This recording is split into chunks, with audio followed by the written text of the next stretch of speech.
Good evening, everyone, and welcome. We're going to go ahead and get started with the presentation by Dr. Jenny Davies this evening.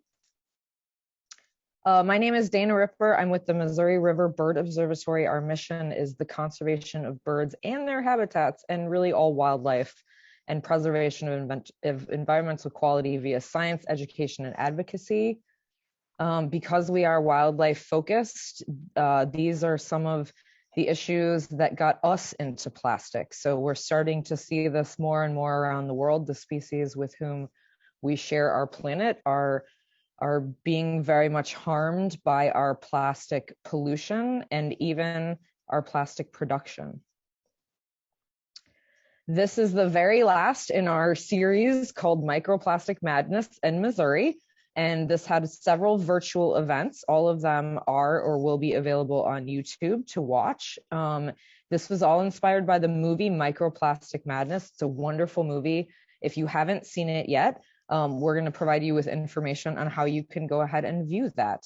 And I also want to give a shout out to our partners, Missouri River Relief. Part of our MIcroplastic Madness in Missouri events, we're doing some brand audits on the plastic trash that Missouri River Relief removed from the Missouri River.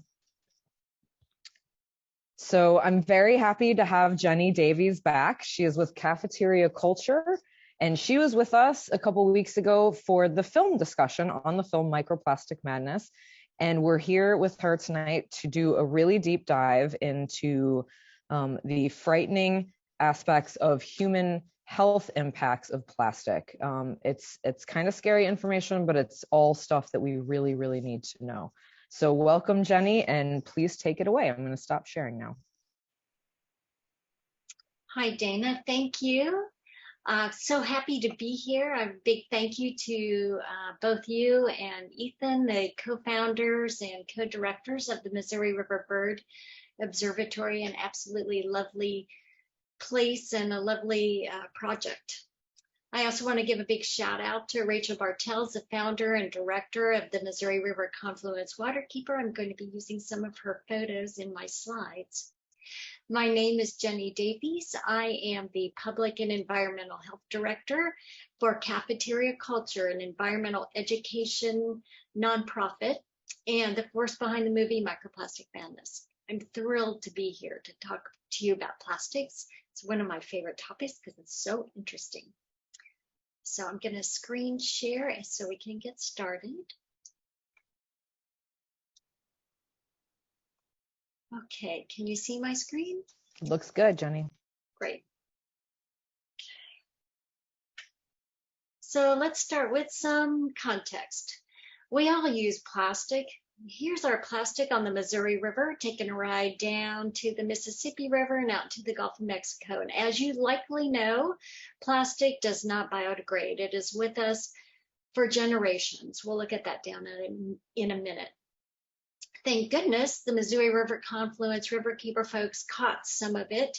This is an in-stream litter collection device or trash boom invented by a company called Osprey. So this boom sits on the surface of the river and catches the stuff floating by. This was located in an urban stream in a city park in Missouri. Notice all the balls. And this is about a weekend's worth of stuff. This looks like a lot of plastic, but a significant amount of the plastic is deeper in the water or lying on the bottom of the river, and it is not caught. And we'll talk about what happens to that plastic. So here's the big picture, some data. Globally, we produce 500 million tons of new plastic each year.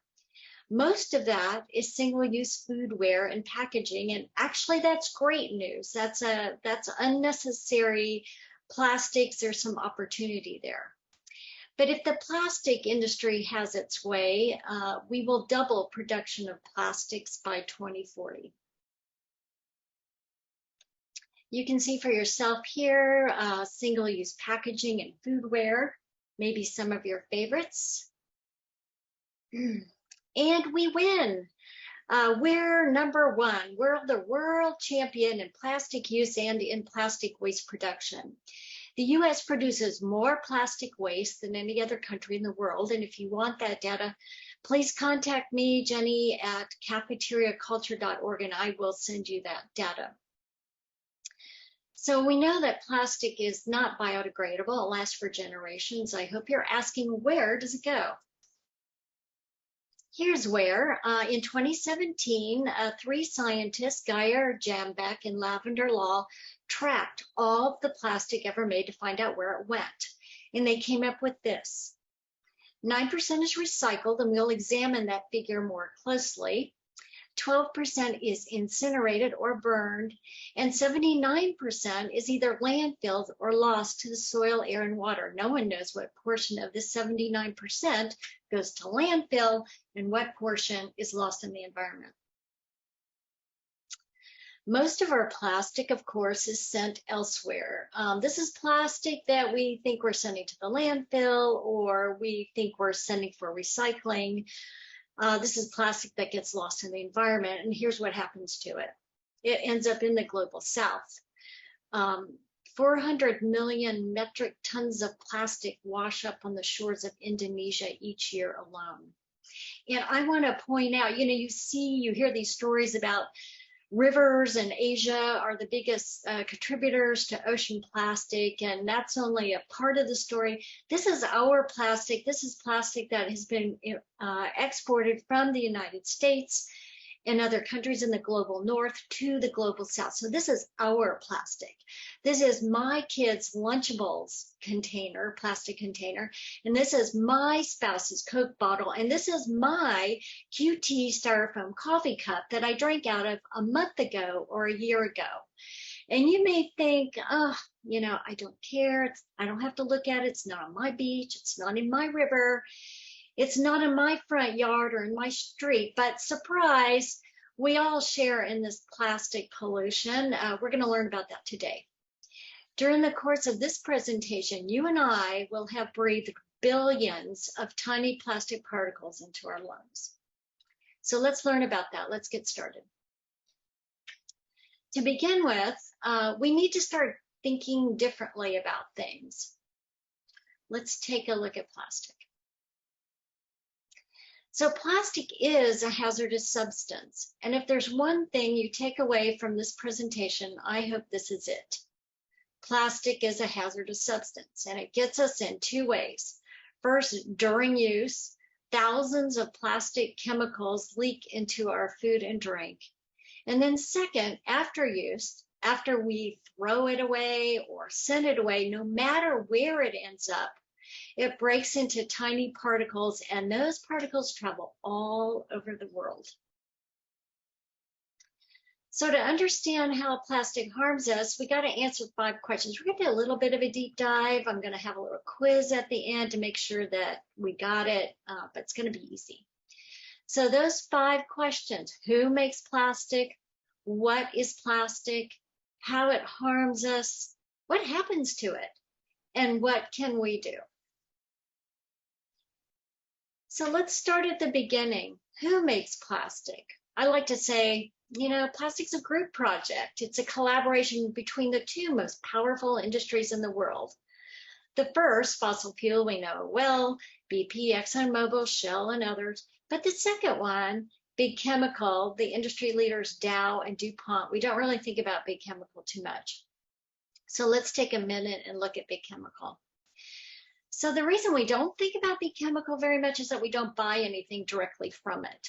But big chemical is always present, lurking in the products around us. We've got cleaning chemicals, pesticides, fertilizers, cosmetics, personal care products, toys, electronics, clothing, upholstery, and other textiles, pet stuff, food and pharmaceuticals, you name it. But because we don't buy from the industry instead sells to producers of these other products that we then buy. So if you're big chemical, how do you make money from this business model? Well, you have to crank out new chemicals. You have to direct your chemists to make new chemicals. And the more new chemicals they make, the more money you make. So these new chemicals, these are new chemicals. They're chemicals that didn't exist on Earth until they were created somewhere in a laboratory. Scientists call them novel entities. I want you to take a look at this graph. It's from a 2022 study, and it tracks the production of newly made chemicals from the year 2000 through the year 2017, and then I extrapolated through 2020. You can look at the vertical axis and see that the scientists gave the year 2001, basically setting that as a baseline. And you can see that by 2020, the production of new chemicals, this is novel entities, has doubled. But what I really, and that's the blue line, what I really want you to look at is the orange line, the line that connects the dots.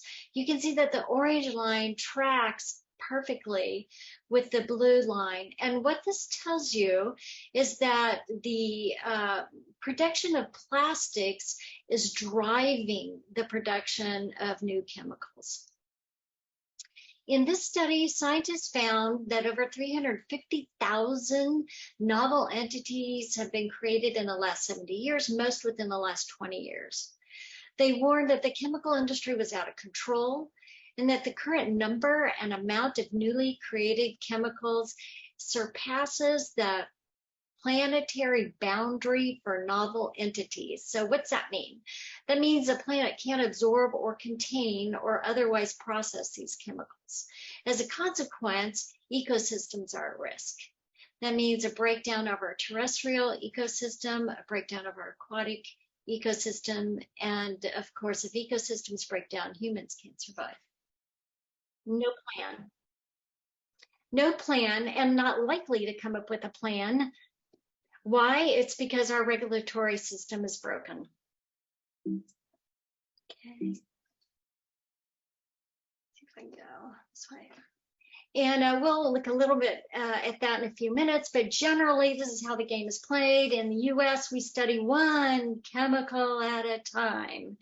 And the data must prove that this chemical will probably cause harm. And in the meanwhile, the industry is invited to throw their data into the pot, and their data dilutes the findings. This delays the process, takes years, sometimes decades, most of the time decades. And meanwhile, industry is cranking out new chemicals. So the name of the game is delay, delay, delay. And if you think an industry and a politician is wonderful because they're calling for more studies, no, don't be misled. This is the way the delay game is played. They know these studies take years and decades.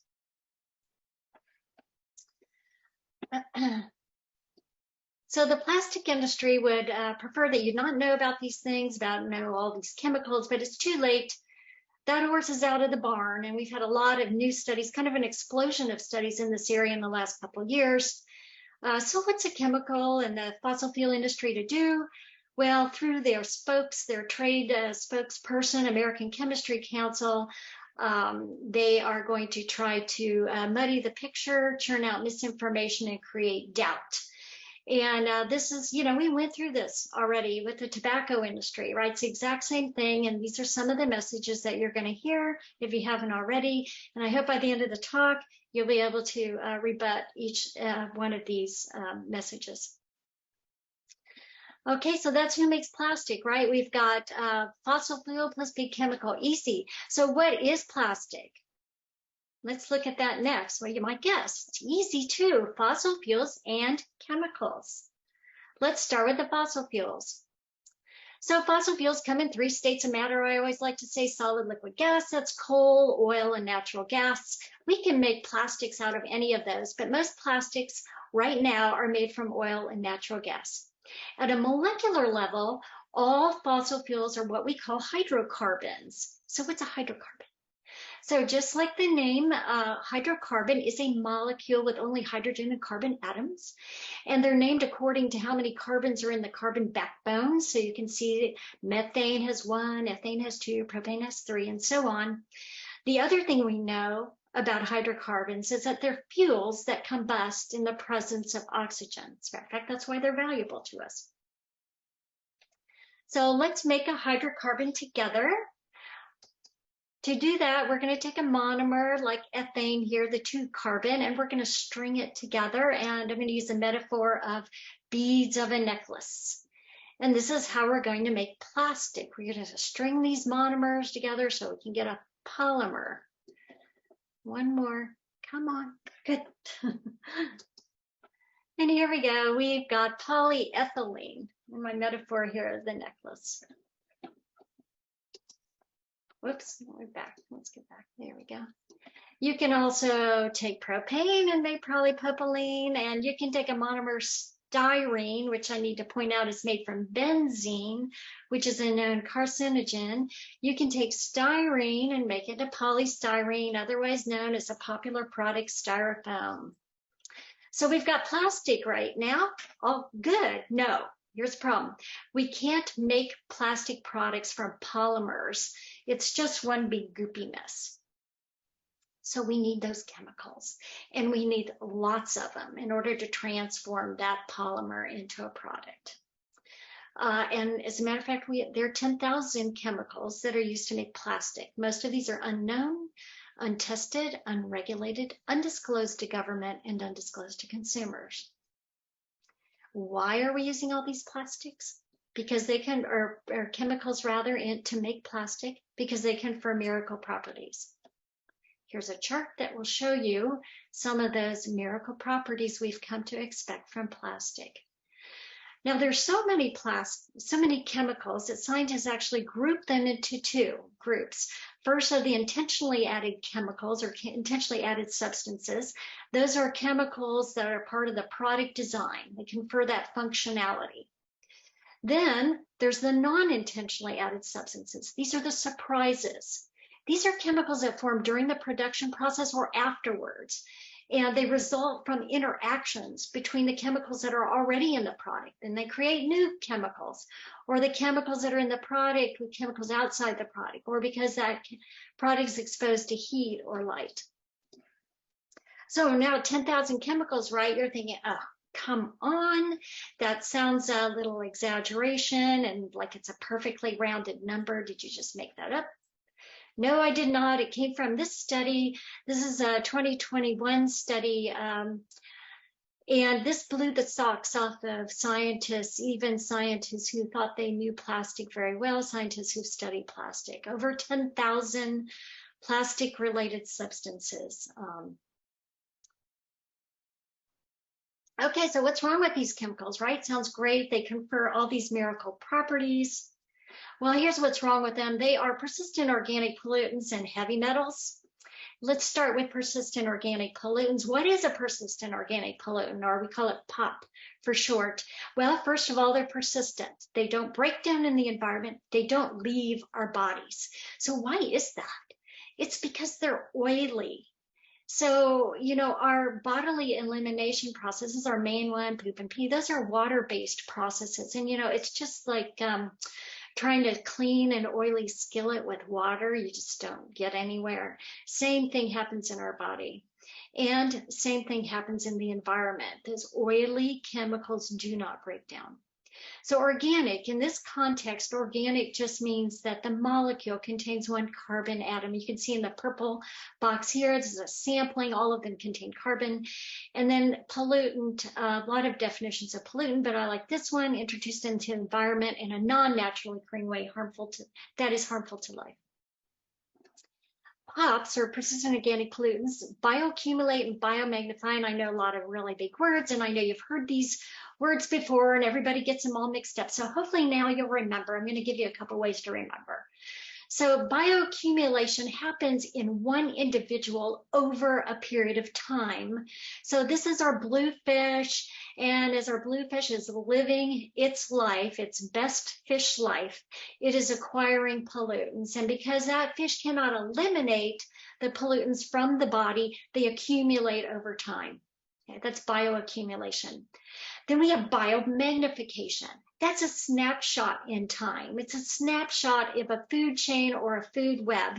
And so what happens is that at the lowest levels of the food chain, our prey here are eating some pollutants, the little fish, and they have a little bit of pollutant in their body. And then the predator comes and eats the prey.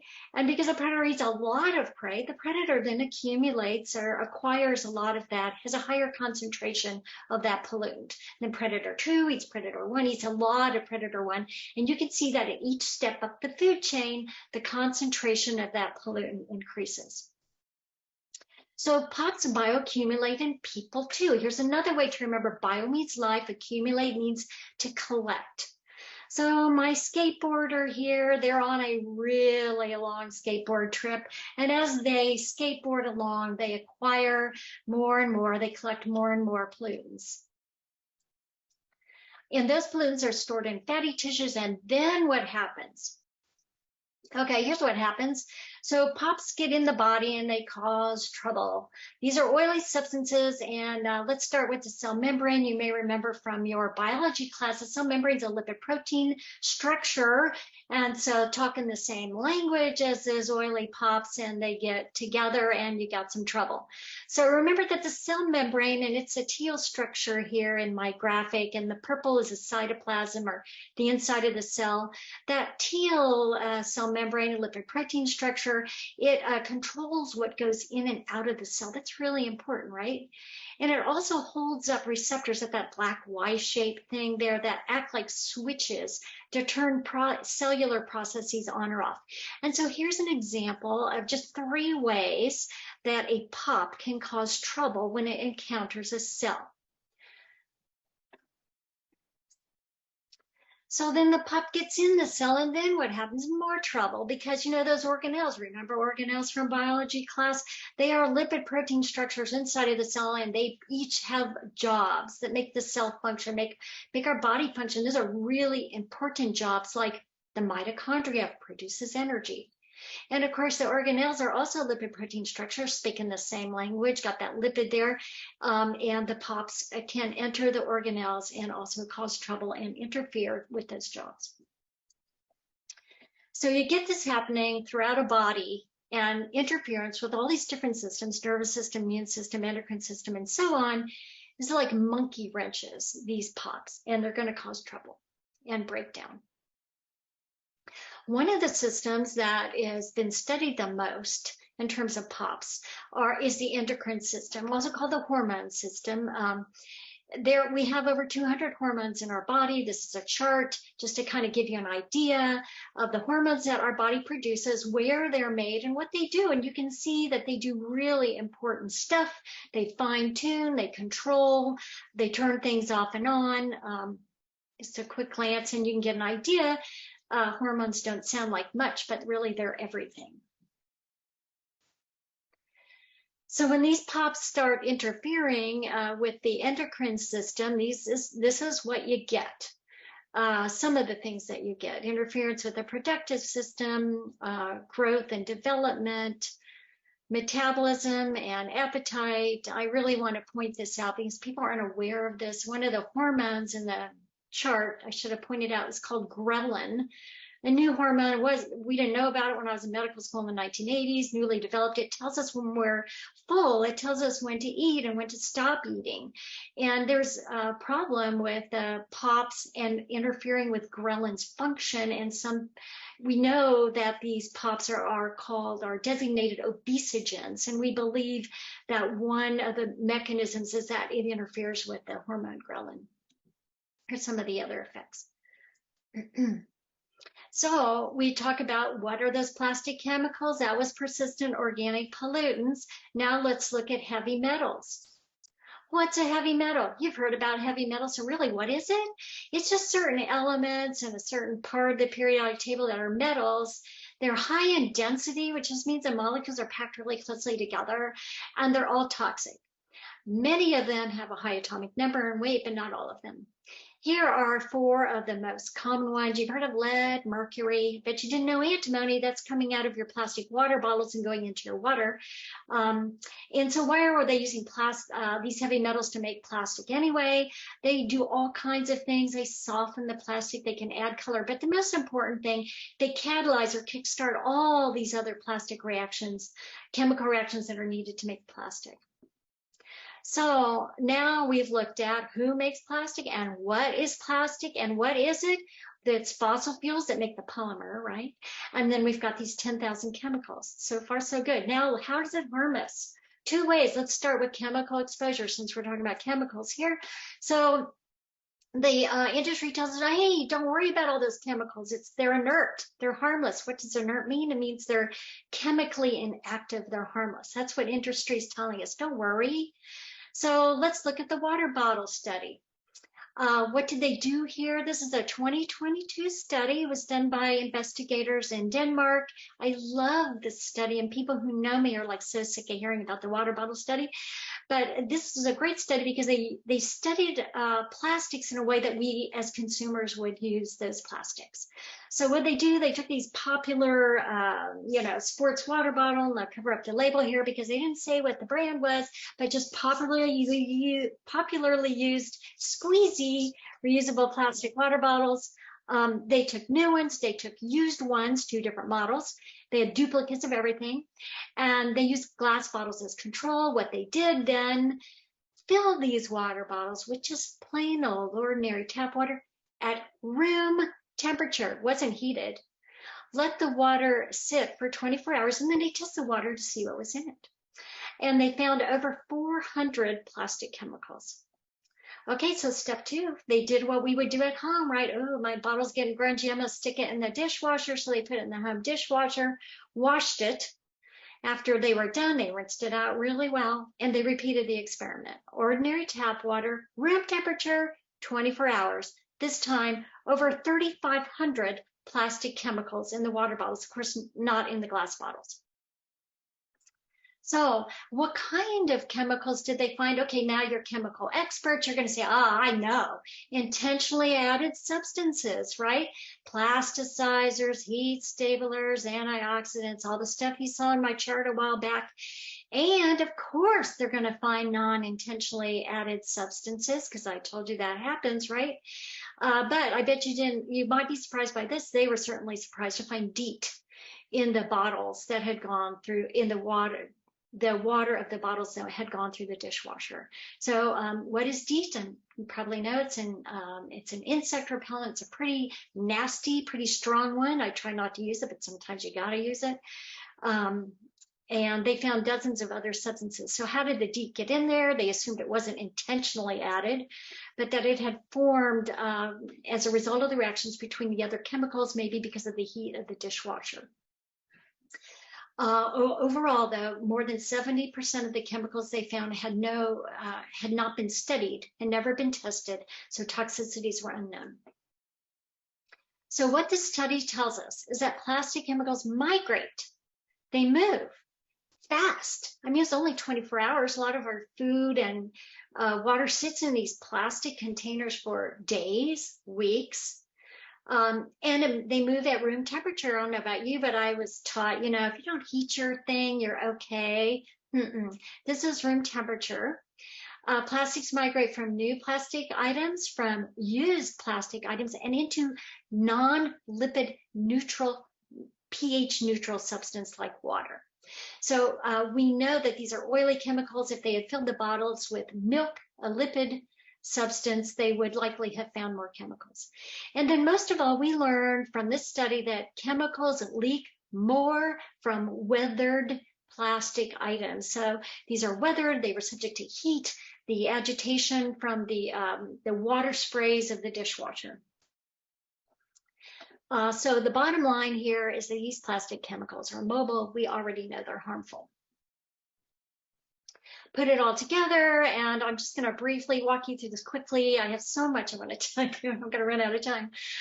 So plasticizers, bisphenols, and phthalates, these make the things, plastics, confer your plastic properties. They do opposite thing. Bisphenol makes your plastic hard and rigid.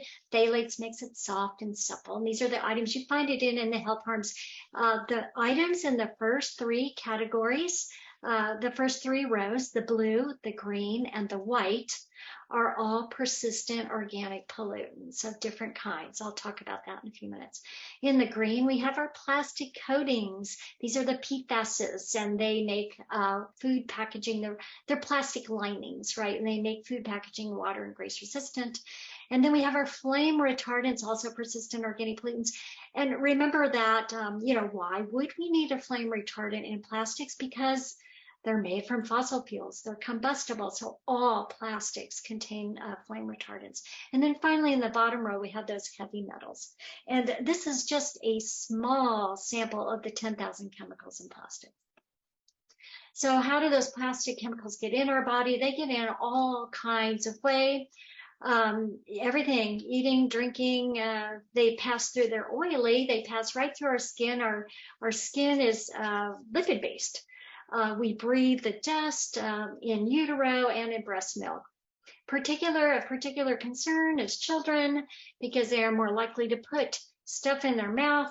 They're also more vulnerable for several reasons. They have more surface area for their small body masses, so there's more of them to come in contact with the products. They have higher metabolic and respiratory rates, so they breathe faster, and they can breathe in more contaminated dust.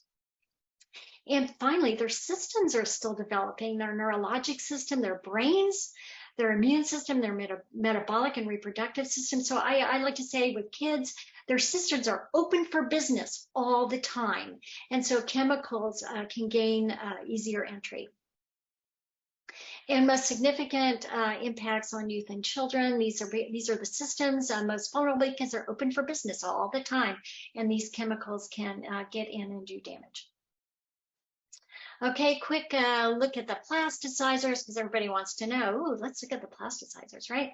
So bisphenols and phthalates. I want to say these are pseudo pops. What the heck does that mean? False pops? Well, yeah, because unlike the other pops, both bisphenols and phthalates have a part of their molecule that's hydrophilic. So it will attach to water, and it will flush out of our body. So we pee and poop these, especially urine. We pee these pops out of our bodies. The problem is they're everywhere chemicals. So as soon as we offload them, we take on whole new loads. So we are constantly having plasticizers like these two cycling through our bodies. Okay, let's talk about this guy. Isn't this a nice looking piece of plastic? Look how beautiful. I love photographing this. So this I bought for my kids so I could fill it with water and take it to sporting events. I was trying to be a good mom and get my kids and the other kids away from the sugary drinks. And I kind of knew about bisphenol A, and I kind of knew it was bad. I remembered reading about it in the 90s, and my kids are really young, and I remember that it leached from baby bottles. And I kind of remember that folks were banning BPA, and it all sounded really good. Everyone's doing their regulatory job right. We're moving away from BPA, and we're all good. So we don't have to worry about it. The professionals have taken care of it. But what I didn't know was this FDA relationship with the plastic companies and the companies that use BPA in their products. And I don't know if you remember, but in the 2009, there was a lot of bad press around BPA. And so what happens is companies voluntarily withdrew their BPA products. And then after that happens, the FDA, Johnny come lately, bans BPA, but only in baby bottles and sippy cups. But it's okay, right? Because my product that I bought for my kids had this BPA sticker on it.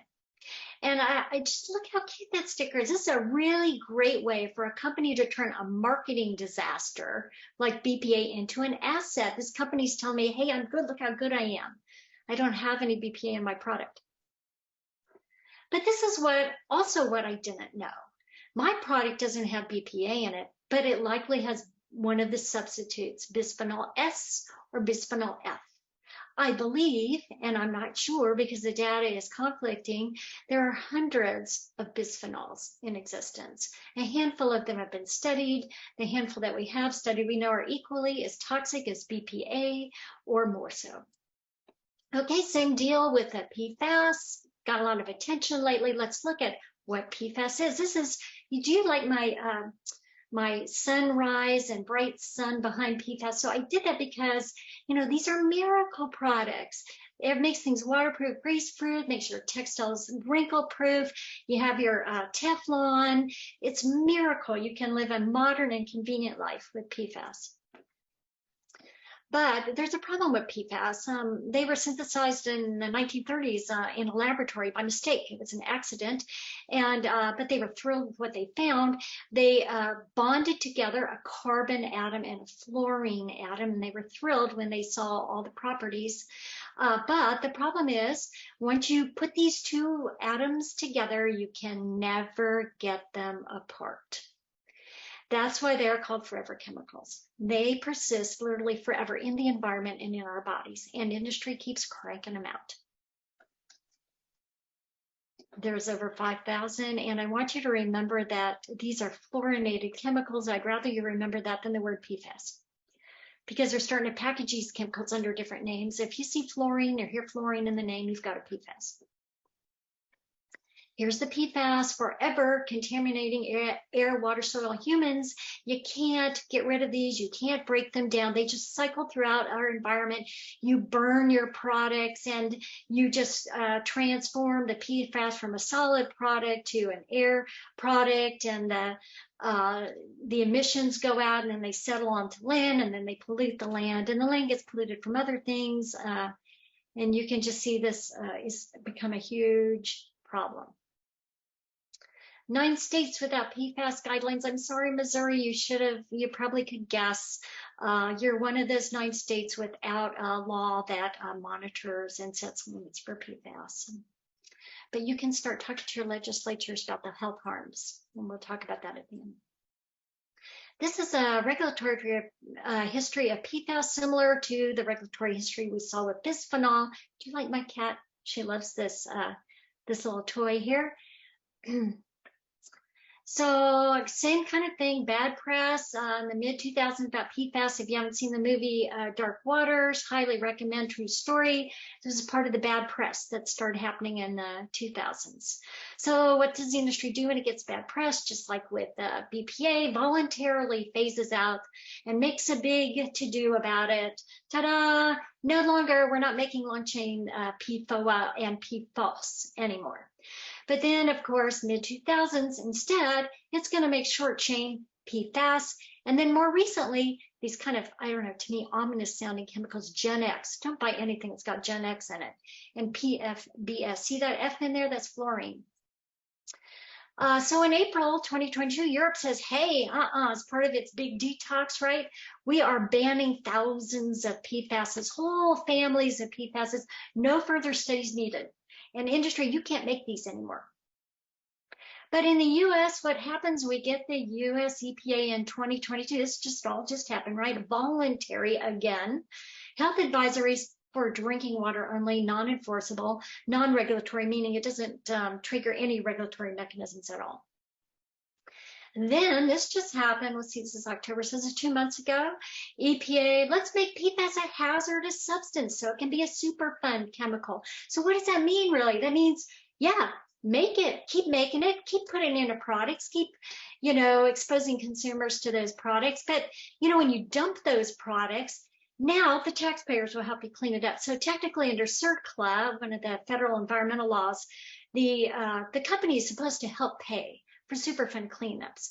But in reality, it's a taxpayer that usually ends up holding the bill for this. And the other thing about that August 22, this is only for water, maybe soil, but definitely not for food contact materials or other things that consumers come in contact with.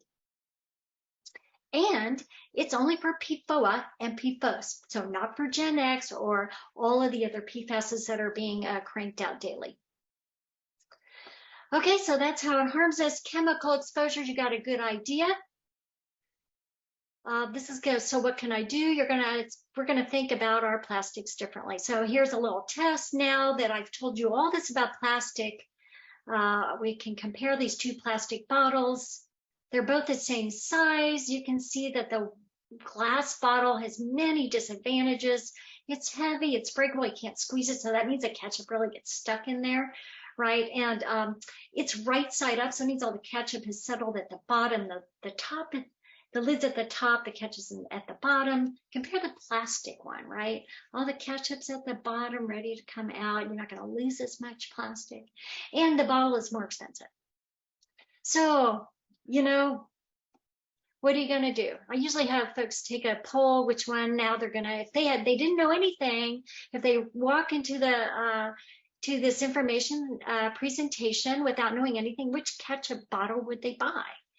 And then I say, you know, what if you're on a tight budget though? What if you have no transportation and can only walk to the corner store to get groceries? And what if you have small children who use ketchup a lot and you're on a really tight budget and you have a hard time getting ketchup out of the bottle? So when you have a choice, I think it's clear now which ketchup you might buy, but a lot of people don't have those choices. Oh, and I forgot to say, yes, the plastic bottle we often think, oh, it's a miracle. Look at how great it is. This is what thinking differently. Now that when you look at this plastic ketchup, I'm hoping you're thinking this instead of it's a miracle. And how about this? Does this help you make a different consumer decision? And I'm going to tell you, for most people, it doesn't. People look at this, they say, oh, it's really awful. But, you know, I really got to have my ketchup bottle. Here are some of the ways that you can protect yourself from the chemicals in plastics. And the first thing, again, is a new manner of thinking. And I'm going to warn you, there are no miracle products. And if something's marketed to you with miracle properties, you shouldn't buy it. The only way you get those miracle properties is from chemicals. Here's some other ways you can protect your health. Probably the most important thing is don't let your food come in contact with plastic. Okay, I'm going to go on to the other way that plastic harms us. So how it harms us? We got our chemical exposures. Let's look at particle damage. Here's the problem. Plastic breaks, right? It doesn't biodegrade, it breaks. And it breaks into smaller and smaller pieces, and that's really bad. Why is that bad? It's bad because we can't go out and pick it all up. It's in tiny pieces and all over the place. So scientists first described microplastics. That was defined as a plastic fragment smaller than 5 millimeters. It's the size of that pencil eraser. In the movie MIcroplastic Madness, the students find the microplastics everywhere, and they show how the plastics break down. That's the degradation board, the blue, with the blue background. It illustrates the process of a chemical product breaking down and becoming fragile and brittle over time and breaking into microplastics. But the breaking never stops. And the microplastics keep breaking, and now we have nanoplastics. Nanoplastics are defined as a plastic fragment smaller than a micrometer, also called micron, two different names for the same word. A micron is an eighth the size of a red blood cell, tiny. So, but that's awesome, right? Doesn't that take care of our plastic litter problem, right? You know, you don't have birds being entangled in plastic anymore, and we can't see the litter, so we're good. But I'm here to tell you, no, it's a nightmare. These plastic particles are so small, they can pass through the mucous membranes that line our digestive tracts and our lungs. It's the parts of our body that come in contact with plastic particles. And they can even pass right into our cells. And that's really bad news for us.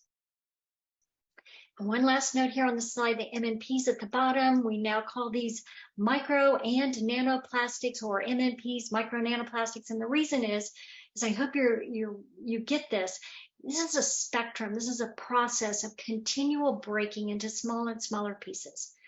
And it's almost kind of silly to try to break it into a separate category of micro and a separate category of nano. So now we have the spectrum. And they're everywhere, right?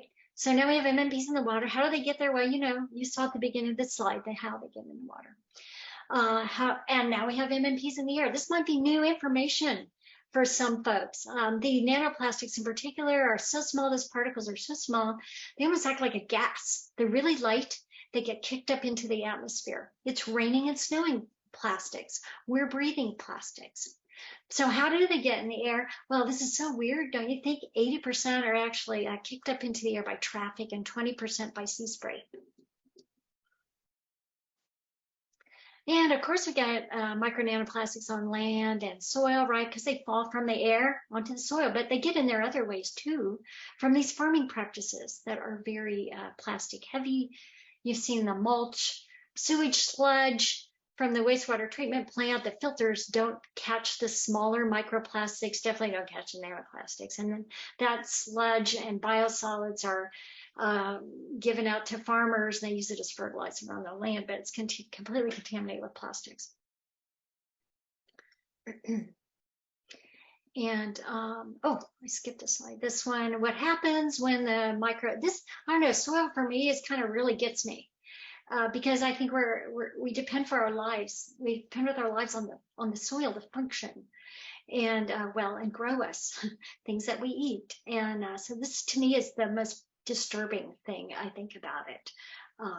So all kinds of things happen. They kill earthworms, clogs the pores of plant roots, and poisons the soil because of all the chemicals in them.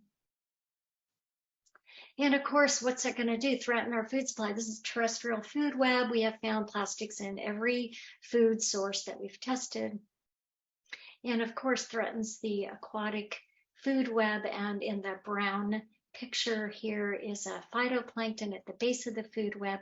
And the little green fluorescents, those are little nanoplastics, or very tiny microplastics that have been tagged with a fluorescent chemical, so that you can see that micro nanoplastic making its way through the phytoplankton system. And we have them, and no surprise, right? We have these in our bodies. They've been found in our lungs, our livers, our poop, in the poops of babies, the very first poops of babies, in the placenta and in human blood.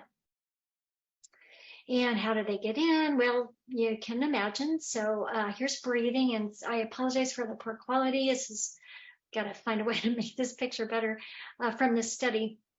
Remember that our lungs are like upside down trees, right? And they branch and branch, branch. And at the end of each tiny little branch is a sac called an alveolus. And these alveoli have very thin linings of epithelial cells, and they're meant to be thin so that gases, oxygen, carbon dioxide, can pass easily from the alveoli into the bloodstream. But so can plastic particles. Here's the other way in. It's a digestive tract. So our digestive tract is just one big tube, right, from our mouth to our anus, and it's lined also with epithelial cells. And you can see what this diagram is trying to show you is that the microplastics are too big to pass through the cells, but not the nanoplastics, right into the cells and then into the bloodstream, like our nutrients would when we eat. And then we have skin, so a little bit different than chemicals that get through skin really easily, those lipophilic chemicals. These particles require some kind of break in the skin, and they penetrate. But, you know, they get in, and the industry says, don't worry, they don't harm you. Well, do they? I mean, really, common sense kind of tells us that this is not really very good. We can't study humans, but we do get data from these other sources, animal models. We have cultures, tissues in labs, and cells in labs. And from that, we've learned that there's two mechanisms of harm. There's like a mechanical injury, and there's a poison, chemical injury, like from poison. So here's the mechanical injury, you know, sharp edge, because these are fragments. They wedge into cell membranes and stretch the cell to death and cause it to die.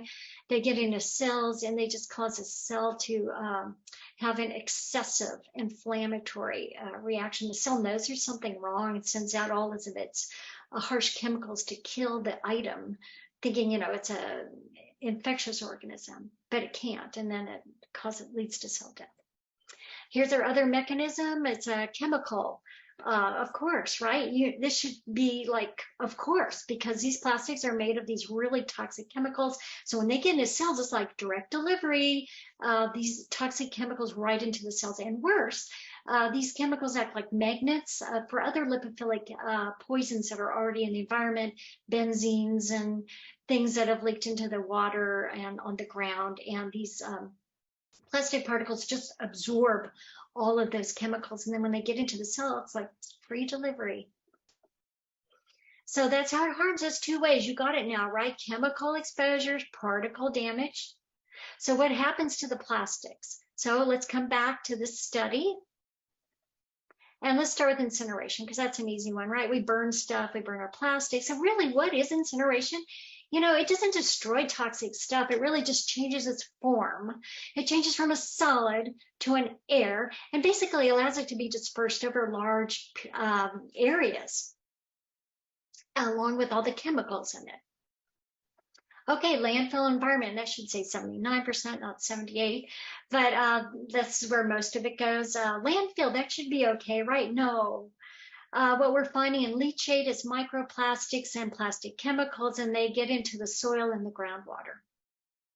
And of course, when they escape to the environment, they become weathered, just like in our dishwasher experiment, and these plastics leak their toxic chemicals. Okay, but what about recycling? This is the industry message. Wow, let's recycle. Coca-Cola has its ad now, and we're recycling 100% of our PET bottles. So first, let's start with this. Only 9% of all plastics ever made have been recycled. So that alone should cause you to question this. Why just 9%? So here's why only 9%, because, and I know you're going to hate me for this, plastic cannot be recycled. So let's look at how you make plastic in the first place. So here's plastic being made. I'm going to press my YouTube button here so we can watch this. So all that feedstock, those little green granules, are fed into the hopper, and they go down this metal tube, and there's like a screw inside and pushes it along. And it's heated so that it melts, and then at the very end, like at the end of the needle there, right, it gets squeezed into the mold. I'm going to see one more of this, and I'm going to go on. So that's how plastic is made. So what we would like to do is take that green thing that we made, and we'd like to, when we're done using it, like smoosh it up, chop it up, whatever, feed it back into the hopper, right, and do the whole thing over again. But there's a problem here, and that problem is that the plastic polymer in the first product has been irreversibly damaged by the heat and the compression that occurred in the first production cycle. So even if we could chop it up and feed it back to the feedstock, we can't make anything from it. Okay, and as I said, this is what you're going to hate me for. And you know what? This kills me to say it. And I know there's so much resistance, and I couldn't believe it either. But plastic is just not recyclable. And this is the first, there's two reasons. This is the first reason. The heat and compression in the production processes irreversibly degrades the polymer. And so you don't have to believe me. Here is a quote from Cell Reports Physical Science in 2021.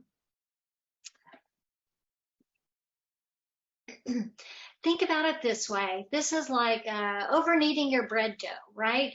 So what happens when you're kneading your bread dough? It's hot, and there's a lot of pressure, and you're supposed to cause a chemical reaction when you're doing that so that you can get your gluten to form. But if you over knead the dough, the strands are so tight, they get fragile, they break down. And once you get to that point, you're done. It's irreversible. You can't make bread. Here's my other analogy is Play-Doh. Remember using Play-Doh when you're kids? You can play with it for so long, but it gets to a point where you just can't do anything with it anymore. It gets crumbly, right? It doesn't hold together. This is the second reason plastic is not recyclable. What about all those chemicals? What about all those chemicals that were in the feedstock that was going through the hopper, and then it got heated, and then it got compressed, and then who knows what the heck is in the product? And then if you chop it up and mix it with a bunch of other products, you just don't know what you've got. You've got a contaminated glop.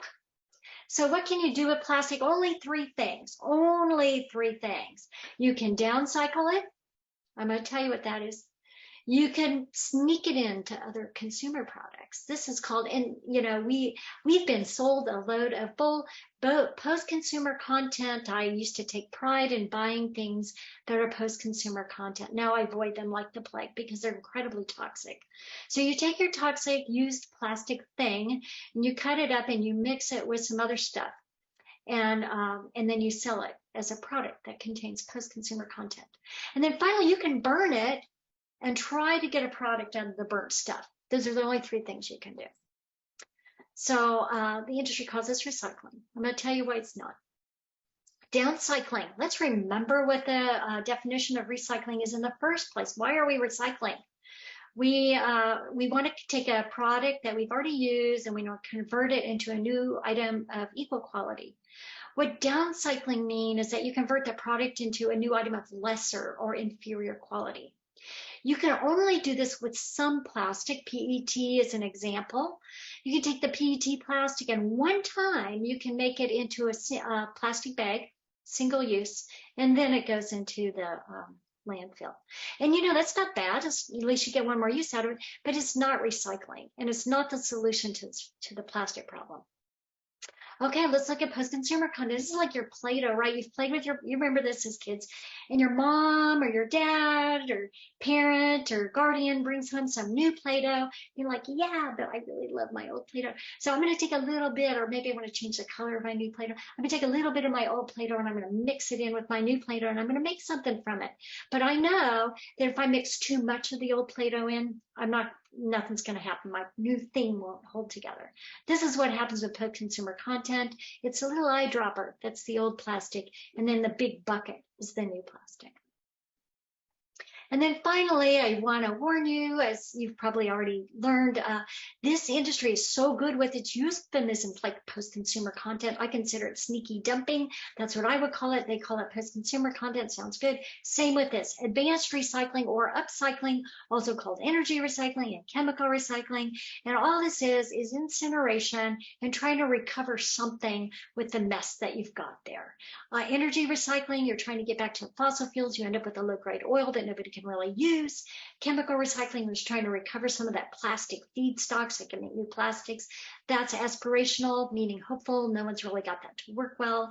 But the problem with all of this, you really have just an incineration process that's not regulated at all because it's called manufacturing and not incineration. So bottom line, the recycling thing is a campaign of deception. I want you to know that the state of California has begun a lawsuit against ExxonMobil for its deceptive and misleading advertising. So here we are back at production, use, and fate of all plastics ever made. And you've got the idea now. You know what happens to it. Let's see if I can. So what do we do? What can you do? Last thing. Okay, the industry wants you to delay. This is, I love this from the Story of Plastic movie 2019. The tap is on, everything's overflowing. And I want you to remember this every time you read, and I'm sure you'll read tomorrow because these are constant now. You get an article about plastic eating bacteria, enzymes, worms, and fungi, cleanups in the ocean, the river, the beach, compostable plastics, biodegradable plastics. That's the distraction. And meanwhile, the tap is overflowing the tub. So what can we do? I'm going to break it down for you. Here's 4 steps. We have to start with the way we think about plastic. And we're going to stop using it. And that's going to follow naturally from the way we think about it. We're going to make institutional food dispensing changes because plastic in contact with food is awful for the reasons you now know. And then we're going to talk to our legislators. So a new manner of thinking, plastic is not your friend. It's a hazardous substance. You got that now, I'm sure. But what happens when you think differently, actions follow. So Canada classified plastic as a hazardous substance. And right after that, we will start at the end of the year a single-use plastics ban. Then we got to stop using plastic. So I find this framework really helpful. I want you to internalize it because you'll find it so useful, not just for yourself, but as you talk to others about plastics. 3 categories. This was used in Montreal Protocol in the 1980s and 90s to phase out CFCs, which are the chlorofluorocarbons that were breaking down our ozone. They were in our refrigerants, which we really needed and we couldn't get rid of. So the scientists and policymakers came up with this. First, by figure out which of your products are non-essential, not necessary for health, safety, or our function, and only there because of a market opportunity. Substitutable plastics are next. These are plastics that are important, but there's alternatives. And then finally, the essential plastics. We don't really have alternatives, but we need to work on that's where we need to work on making alternatives. We need to change our food dispensing methods for all kinds of reasons. This is a change from the current fast food or vending machine model that's pushed by big ag and big food and relies on plastic. It's a model of convenience, cheap, easy, non-nutritious food. It's a model that destroys our health, nutrition, care, and relationships, touches on all these different aspects. And I have to plug my organization. Cafeteria Culture is a group of incredibly creative people, always thinking of fun and exciting ways to give agency to students around their health and their environment and transforming those kids into leaders. And our current such project is Plastic Free Lunch Day, and you can find that at plasticfreelunch.org. And then the bottom line, oh, and I got to fix that slide, but turn off the tap. And we need, so that's what we need. Anything that distracts us from turning off the tap is the delay. And our legislators say, oh, how are we going to do that? We need our plastics, right? You talk to your friends about, oh, I need my plastics. That's kind of why people don't want to hear the plastic message. They're afraid they're going to lose their cell phone or their computer screens. Everything around us is made of plastic. We really need that. Well, use the essential use, the non-essential use framework. It makes you sound like a very reasonable person. Your arguments will carry more weight. Your legislators and your policymakers will listen to you. Explain this to them. This has been used. This was used for the Montreal Protocol, an international treaty that phased out CFCs. And it's being used right now. India and Canada have already begun. And that is it. I'm going to stop my screen share. So thanks. I'm open for questions. Jenny, thank you. That was awesome. It was as awesome as I thought it was going to be. I've actually never seen Jenny's full presentation before. That was incredibly informative. Before we do questions, really quickly, I did want to read a little tiny bit from your bio that I neglected to do at the very beginning, just because I think it's really impressive and important. So Jenny has a political science degree from Duke University, an MD and an MPH, which I believe is Master of Public Health. Is that correct? From the University of North Carolina, and a JD, a Juris Doctor. Is that also correct? Yeah, it's a law degree. Yeah. Yeah, in environmental law from Lewis and Clark Law School. So I don't know that that's going to be a surprise to anyone that just heard that presentation, but I did want to mention your credentials because they're so neat. There are quite a lot of questions in the chat. Jenny, I'm going to go back up to where they started. There were a couple questions regarding the water bottle study. So Eileen asks, were there 400 chemicals in the tap water that was in the glass bottles, or was that a new plastic water bottle? And then Julie has a similar question. Did they test the tap water itself without exposure?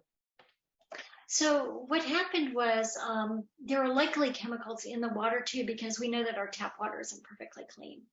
So those would be the same chemicals that you would find in the plastic bottle. So they'd subtract them away as a control, and they only looked at the difference.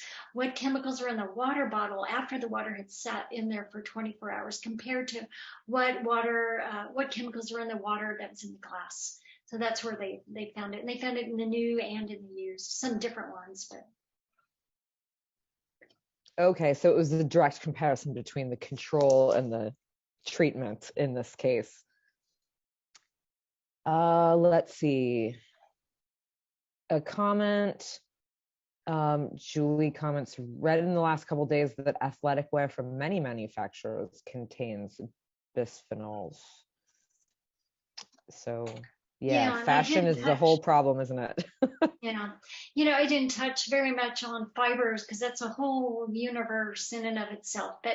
And it's not just, you're right, PFAS is again, it makes me so, I'm glad PFAS is getting attention, and you guys now know better. PFAS is one of 10,000s, or it's a couple thousand of 10,000 chemicals in plastics. So where you find PFAS, you're likely going to find all these other chemicals too.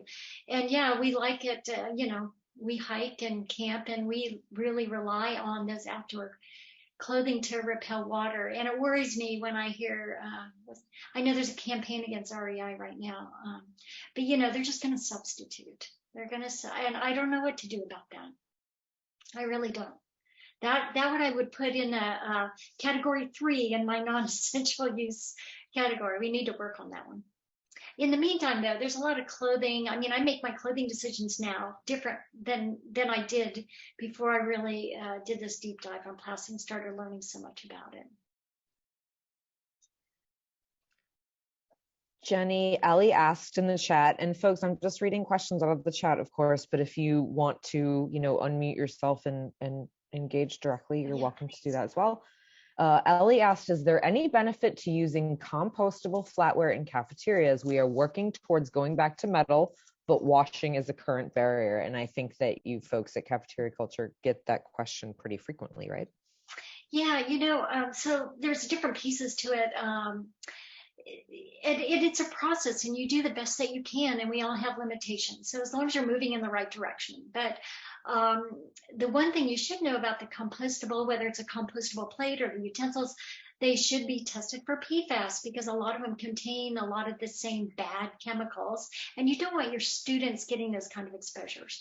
So the Center for Environmental Health, Ben in particular, you can write me, Jenny, at cafeteriaculture.org, and I connect you with him. You can send your products to Center for Environmental Health, and first of all, they'll test it to see what the PFAS level is. A lot of the biggest school districts in the country right now are using compostable plates, not utensils, but plates, because it's the best they can do, given financial limitations. It's one goal of Cafeteria Culture to keep pushing for more sustainable reusables. Or for reusables in general.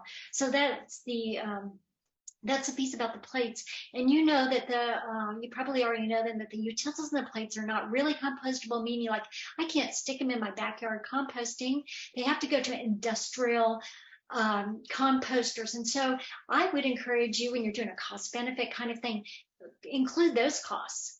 Because you can't put them in the trash, you can't put them in the compost, you have to send them to this whole other program. And sometimes that'll change and move. People are like, oh, if I'm going to pay this much, might as well just get silverware.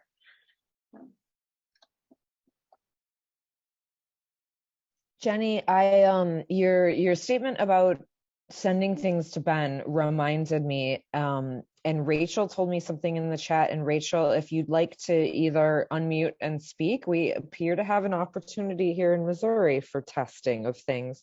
So Rachel, I don't know if you want to put that in the chat, or if you're more than welcome to get on. Yeah, Rachel, I want to see you. Oh, I'm in my pajamas already. Oh, that's right. It's later there than here. It is. It's also been a long day. So, Jenny, that was amazing. Thank you so much for doing that.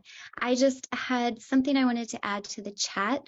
Today, in celebration of the Clean Water Act's 50th birthday, Waterkeeper Alliance and waterkeepers across the country announced a big PFAS study that we've been involved in. So I have a couple links I wanted to share with more information specifically about Missouri, but also nationwide. And an opportunity for anyone in Missouri or even outside of Missouri, if you want to test your drinking water or like nearby river, creek, something like that, we have access to a company that can do that for way less than typically it costs about $500 per sample or even more sometimes. So we can do it for about $80. And we're trying to collect more data about where it is in the state and where, if we need to do more testing. So if anyone's interested for their own purposes for tap water or wants to get involved, I'll throw those links in the chat. Thanks, Rachel. That's great. Thanks so much, Rachel. I can guarantee my household will be doing that. Let's see here, Jenny. There's a lot in the chat. I don't know how much you can see, but I'm trying to find a question that came in that was asking about the downcycling of plastic into like bags or other t-shirts. We've been seeing that kind of a lot lately. So there we go. What's the story about plastic bottles being turned into jackets, purses, etc.? Yeah, thank you so much. What a great, I could give a whole talk on that. This is Coca-Cola's deal, pushing the PET stuff. And they now advertise, oh, we recycle 100% of our bottles, or it's some statement like that. But that's impossible. I hope you now are confident in saying that is impossible. So what do they mean? Maybe they could defend by saying, hey, 100% of our bottles have a little bit of post-consumer content. So, and so any of that post-consumer stuff, it's toxic. One thing I cut from the talk because it was getting long, people have studied these post-consumer products and they're incredibly toxic. And because the plastics that went into them have been weathered, right? So they're particularly leaky, and it's untrackable. We don't know where it came from. We don't know what was in it. So it's almost worse. You buy, and also who tends to buy post-consumer content products? People like us who are trying to do the right thing, right? They're really toxic. Don't buy them. And we need to shut down that market because they're so toxic. I mean, maybe you could justify it as, well, at least we're getting another use if they weren't toxic. But our children should not be exposed to those products. So, yeah, I hope that answers your question about the post-consumer stuff. It's like, yeah, all right, one more use, that's pretty good. But number one, it's not a solution. Number two, it's really toxic. Jenny, I want to hear your answer too. Eileen asks, what do you think about Coca-Cola sponsoring COP27, so the United Nations climate? Oh, of course, right? You know what I think of that. It's what you think of it too. It's the height of hypocrisy, but it's part of the program, right? They're trying to market themselves. They know this is coming. The studies have been coming out. There's all these amazing studies. Microplastics in our blood, microplastics in baby's poop, right? We don't hear so much about the chemicals. That's why I really want to spend most of the presentation on that. But we're getting a lot of bad press now. Coca-Cola is. So how is it going to respond, right? It's not going to stop making its stuff. So it's going to respond by, oh, it's a nerd, and we're going to recycle, and we're going to sponsor COP26 because we're really a great corporation. And it plays right into our psyches because we don't want to give up those products either. And you better believe that they have on staff psychologists that have studied all this, and they know that we're resistant and we want our products. And so there's a ready audience that just buy whatever Coke says. I mean, in terms of what is said. But yeah, it's terrible. Jenny, Ellie asks, would old-fashioned yellow Slickers still have plastic/PFOS? Oh, yes, Ellie. Unfortunately, yes, it will. That hasn't been studied well, but common sense tells me there's so much of it woven into the fabric, and some's applied to the surface, it soaks into the fabric, and I'm sure it's still there. There have been a couple studies now where they looked at just the microplastics, not the chemicals, to see, like, if you take a new, what do we have, the fleece, right, that's made from like an old Coca-Cola bottle, and you put it through the wash, and people are trying to measure the microplastics that come off of one cycle, two cycle. Do more plastics come off of new or old fleece? And it's contradictory. Some of the studies show new, some old, but we know there's all kinds of variables, the heat, the type of agitation. But what we're looking right now at filters that are built in part of the machine that would collect these, at least the microplastics. So I don't know. The bottom line is I don't know. My kind of gut feeling is it's probably still there. I have a question, if I can pop in. Sure, thank you. One of the traits I picked up from my mother, who was very frugal, was washing and reusing plastic bags and baggies and stuff. And I've been doing that, and like Ziploc bags and stuff like that. And I'm beginning to wonder now if that is a bad practice. Yeah, thank you. There's two things I want to say about that. I do that too, right? And like if we have a leftover and I've got it on a plate and I just want to put some cover of it so it doesn't dry out in the fridge, and I kind of put the plastic around it, I'm like, don't touch the food. And, so I still do it too. Plus, for a long time, I couldn't bear to throw plastics in the trash. And one of the things people ask, so I try to avoid that now, and I use those canning jars for almost all my food storage and stuff now. Occasionally we have to use plastic. How about freezing foods? Yeah, no, I've got blueberries in my Ziplocs. Yeah. You can also put them in jars. You just have to leave some room at the end so that when it expands and it freezes, it doesn't crack the jar. I have converted some of that. But yeah, no, I'm from your camp. I've always done the same thing, and I'm doing less and less of it now. But I also want to say, people ask me after the recycling, well, what do you do with your plastics? You know what? This just kills me. I finally got my husband on board after I gave him this top tip. We throw them in the trash. That's probably the safest place for them. They're probably going to end up in a landfill. And as I said, there's still the leachate.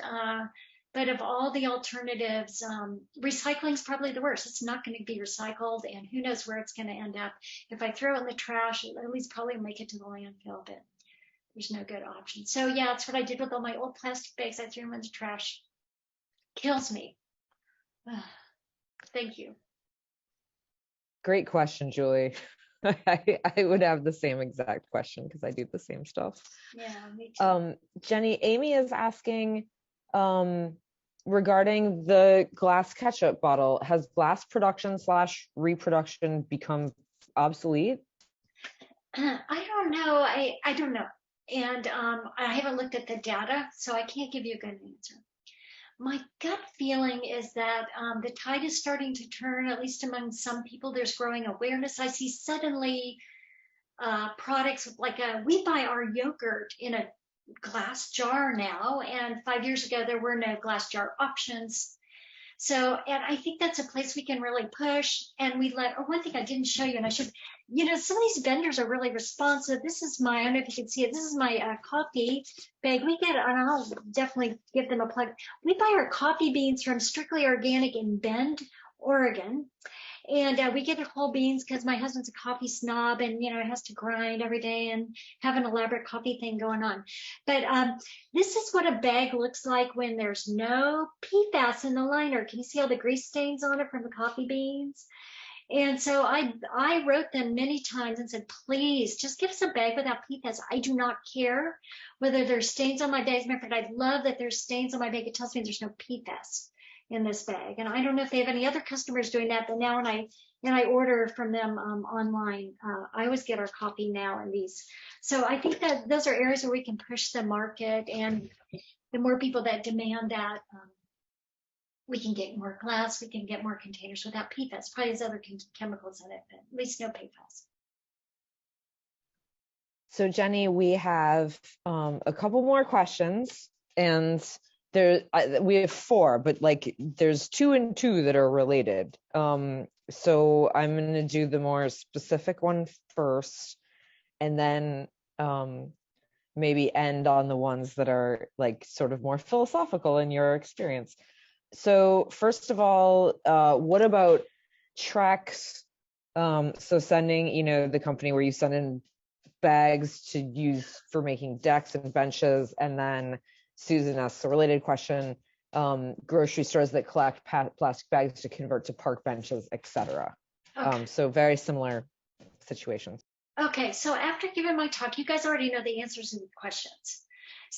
You should have several doubts in your head. Number one, it's really unclear to me how much of this stuff actually makes it into another product. I would bet, and I don't have any data, but no, this is like an industry marketing ploy. I suspect that most of those things that you're sending in actually never make it into another product. I could be wrong, but knowing the way this industry operates, that's what I suspect. The second thing, okay, you have your 3 things. You've got your downcycling, post-consumer, and burning, which is this one. This is your downcycling, or I mean, this is your post-consumer content product, right? You're taking a product and you're sneaking it in, you're dumping it. It's an unwanted toxic thing, and you're dumping it into another product. And so, you know, I would not recommend buying any products that have been made with this post-consumer content, that the plastics have been weathered. First, when they were made into the first product, second, when they were remade into the second product. You have no idea what's in it. Heavy metals, persistent organic pollutants are toxic. And the whole thing is part of that delay. All of these things are always put forward as a kind of a solution, right? Please see through that and don't buy into that stuff. So there's a lot of problems with that whole area.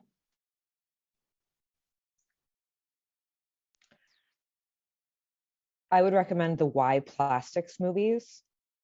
Just Google Why Plastic. It's made by a European nonprofit called the Why Foundation. And one of them, I believe it's like the second of 3 in the series, has an investigation into where our bags and things that we collect can actually sometimes go. And it was really, really interesting.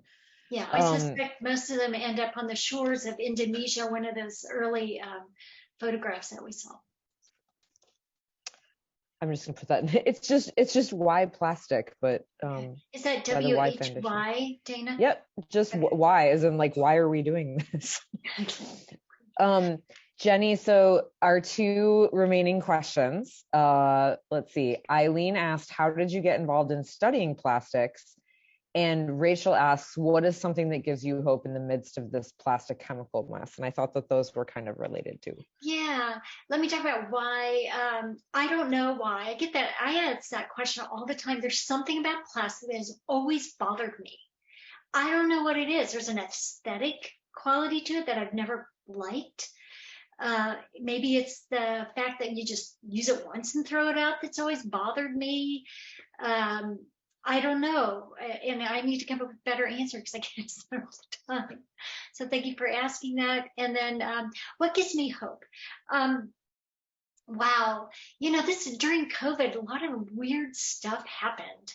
And the first was this movement toward open access in research. So it used to be that if you went to find a study, whether it's a medical study or any scientific studies, you couldn't get them unless you subscribed as part of a university or a research center, right? They weren't available to the public. Well, during COVID, these organizations, big online publishers, got a lot of pressure to make COVID information available to the public.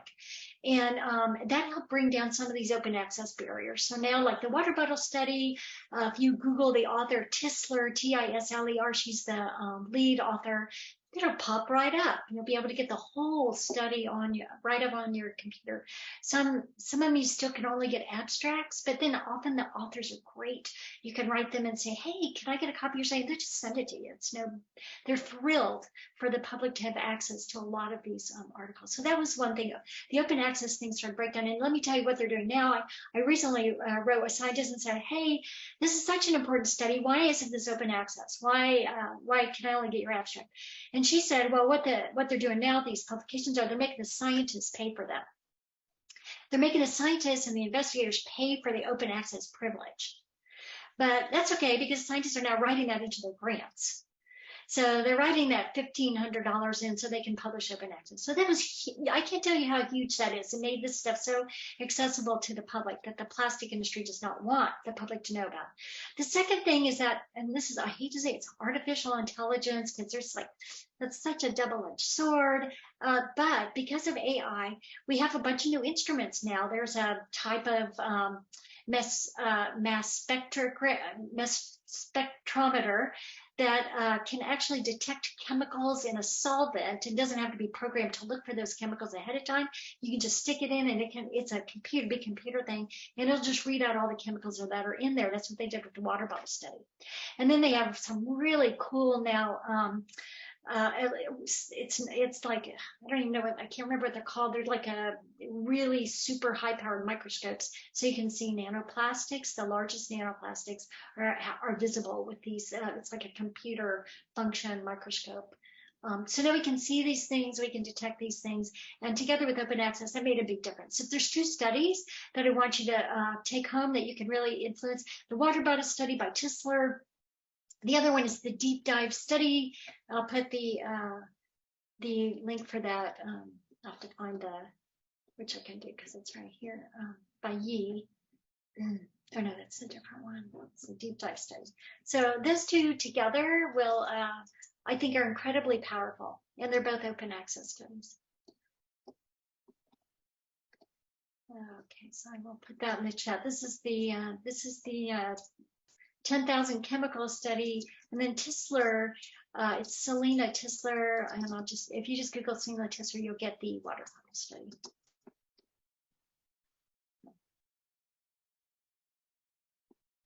So those things give me hope. The public giving me hope, but it's it's kind of like climate. It's a race, and we got to make sure people know not to get distracted with the worms and the compostable this and that, and the post-consumer content products. Those are all distractions. You got to turn off the tap. Does anyone else have any more questions?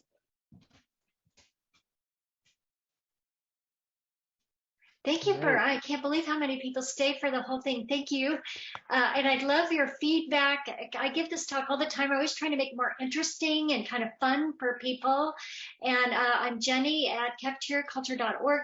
Please give me your feedback. I like this part. I thought this was kind of boring. I didn't understand that part. Let me know. I give another one of these talks in about 2 weeks. So thank you. Thanks so much, Jenny. I will send your email, if it's all right, out with the follow-up email to everyone for the whole Microplastic Madness series.